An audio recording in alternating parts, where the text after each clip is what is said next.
श्री गुरु लीलामृत कथासार अध्याय 7 कथा 1 तपस्व्यांना तत्वबोध।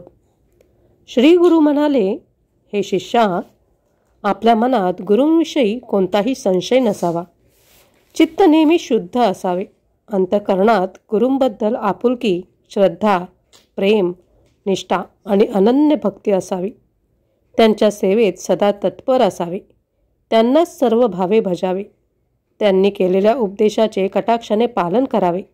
असा शिष्योत्तम गुरुकृपेने ब्रह्मस्वरूप होतो। आता मी तुला श्री स्वामी समर्थांचा पुढील वृत्तांत सांगतो, ऐक। हिमालयातील वास्तव्यात श्री स्वामी समर्थांनी पारध्यांना धडा शिकवला। तसेच त्यांच्या कृपेने हरिण जोडप्यास वाचा फुटून ते मनुष्यवाणीत बोलू लागले। या कथा मी तुला यापूर्वीच सांगितल्या आहेत। हा सर्व प्रकार तिथून जवळच असलेल्या एका गुहेतील तपस्व्यांनी प्रत्यक्ष पाहिला होता। त्यामुळे श्री स्वामी समर्थ एक थोर आणि साक्षात्कारी यती आहेत हे ओळखून तपस्वी त्यांना शरण गेले आणि त्यांना अत्यादराने आपल्या गुहेमध्ये घेऊन गेले। ती गुहा विस्तृत, शांत आणि रमणीय होती। तेथे असलेल्या धुनीमुळे तेथील वातावरणात ऊब जाणवत होती। तपस्व्यांनी श्री स्वामींना अत्यंत सन्मानाने एका आसनावर बसविले। त्यांची पूजा केली। प्यावयास पाणी आणि खाण्यासाठी मधुर फळे व कंदमुळे दिली। मग हरिकीर्तन करून हलक्या हाताने त्यांचे पाय चेपले। त्यामुळे स्वामी प्रसन्न झालेले पाहून ते तपस्वी म्हणाले, प्रभो, आम्ही आजपर्यंत सर्व भोगांचा त्याग करून अनेक वर्ष अभ्यास केला, अनेक महात्म्यांचे दर्शन घेतले, पण मनातील तळमळ अजूनही गेली नाही। तरी जेणेकरून मन शांत होईल असा हितोपदेश करावा। हे ऐकून श्री स्वामी म्हणाले, आपणच आपल्याला पाहणे, जाणून घेणे यालाच आत्मज्ञान म्हणतात। सर्वसामान्यपणे सर्वत्र भेद प्रत्ययास येत असला तरी चैतन्य रूपाने एकच ईश्वरी तत्व सर्वत्र व्याप्त आहे। नामरूपादी उपाधींनी ते चैतन्य कसे झाकलेले आहे ते पाहावे। खरे जीवन म्हणून जे आहे ते शब्दांपलीकडून शब्दनिरपेक्ष उर्मीसारखे नित्य स्फुरतच असते। म्हणून निशब्दपणे साक्षीत्वाने आपणच आपल्याला नीट पाहणे यालाच आत्मानुसंधान म्हणतात। अनेकात एक तत्व पाहणे आणि तेथेच जोडलेले राहणे यालाच आत्मानुसंधान म्हणतात।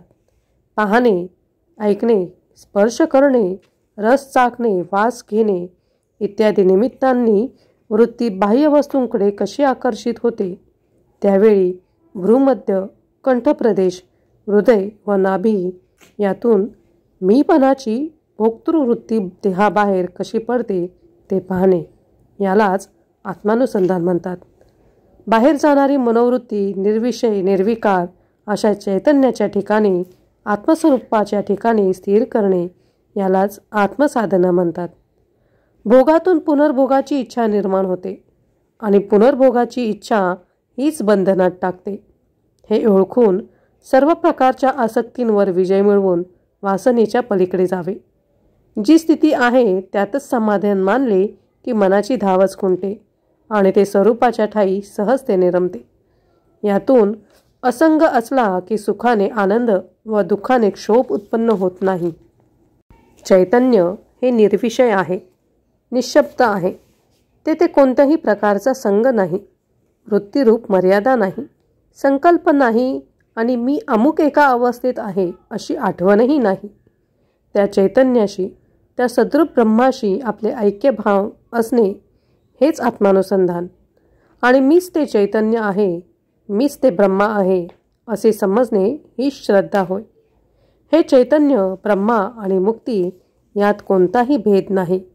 व्यक्ती व तिचा आवर्त रूप व्यूह नष्ट होतो तिलाच मुक्ती म्हणतात। तुम्ही विवेक वैराग्याने व्यक्त आहात, उत्तम साधक आहात, श्रद्धावान आहात, म्हणून तुम्हाला याच देही ब्रह्मा साक्षात्कार होईल असा माझा आशीर्वाद आहे। श्री गुरुमुखातून प्रकटलेल्या त्या दिव्य तत्वबोधाने त्या सर्व तपस्व्यांना स्वर्गीय आनंद होत होता। पाहता पाहता त्यांचे चित्त चैतन्याकार झाले आणि त्यांची समाधी लागली। श्री गुरु लीलामृत कथासार अध्याय 7 कथा 2 दोन वाघांना पूर्वजन्मस्मरण। तपस्वी राहत असलेल्या तो गुहेजवळ 2 वाघही राहत होते। ते कोणालाही उपद्रव देत नसत। श्री स्वामी समर्थ आणि ते तपस्वी यांच्यात तत्वचर्चा चालली असताना ती ऐकण्यासाठी ते दोन वाघही तेथे उपस्थित होते. तेव्हा त्यांना पाहून श्री स्वामी म्हणाले, काय हो पंडित, अंधारात कशासाठी बसला आहात? मागील जन्मात तुम्ही विद्वान ब्राह्मण म्हणून मान्यता पावलात. तुम्हाला मान, सन्मान, कीर्ती, वैभव सर्व काही मिळाले होते. परंतु तुम्हाला तुमच्या विद्येचा गर्व झाला. तुम्ही हत्तीवर ग्रंथ घेऊन देशोदेशी निघालात. तेथील विद्वानांना वादविवादात हरवून त्यांच्याकडून जयपत्रे घेतलीत. वादविवादात तुम्ही अनेक पंडितांचा अपमान केलात. देवांचा, साधुसंतांचा धिक्कार केलात. म्हणून देव, गुरु, वेद आणि असंख्य ब्राह्मणांचे शाप लागून तुम्हाला हा व्याघ्रजन्म प्राप्त झाला आहे. विद्या, धन आणि सत्ता यांनी मदांध झालेल्यांना असेच दुःख प्राप्त होते. हे ऐकून त्या वाघांना त्यांच्या पूर्वजन्माची आठवण झाली. त्यांच्याकडून घडलेली सर्व दुष्कृत्ये आठवली. श्री स्वामींच्या पावन दर्शनाने त्यांना वाचा फुटली. पश्चातापाने दग्ध होऊन त्यांनी स्वामींच्या चरणी लोळण घातली आणि क्षमा याचना करत म्हणाले, गुरुराया, आम्ही पूर्वपुण्य पदरी होतो म्हणूनच आपले दर्शन झाले. तुम्ही जगाला पावन करणारे आहात, करुणा सागर आहात. तरी पूर्वजन्मी आमच्याकडून जे प्रमाद घडले ते सर्व पोटात घाला. आमचा अव्हेर करू नका. आम्हाला या यातायातीतून सोडवा, पाशमुक्त करा. त्यावेळी त्यांची लीनता आणि अहंकारविरहित शरणागती पाहून श्री स्वामींना त्यांची दया आली. त्यांनी वाघांच्या मस्तकी आपला वरदहस्त ठेवला आणि म्हणाले, बाबांनो, या व्याघ्रजन्मात तुम्हाला गती नाही. पुढील जन्मात तुम्ही काक्षी क्षेत्री ब्राह्मण वंशातील एका योग्याचे पुत्र व्हाल. वेद अंग पारंगत व्हाल आणि सदाचाराने वागाल. त्यानंतर सकाळ होत आल्याचे जाणून स्वामींनी त्या दोन्ही वाघांना त्या तपस्व्यांची पुस्तके हुंगावयास सांगितली. त्यामुळे ते समाधिमग्न तपस्वी भानावर आले आणि त्या सर्वांनी श्री स्वामींना अत्यादराने नमस्कार केला. श्री गुरुलीलामृत कथासार, अध्याय 7, कथा 3. संन्यासाला दत्तदर्शन. हिमालयाच्या पायथ्याशी जवळच एक संन्याशी दत्तदर्शन व्हावे म्हणून तपश्चर्या करीत होता. पण अनेक वर्षे निराहार राहून अनुष्ठान करूनही दत्तदर्शन होत नाही, म्हणून तो निराश झाला होता. पुढे त्याची तळमळ फारच वाढली. तेव्हा एके दिवशी त्याला दृष्टांत झाला.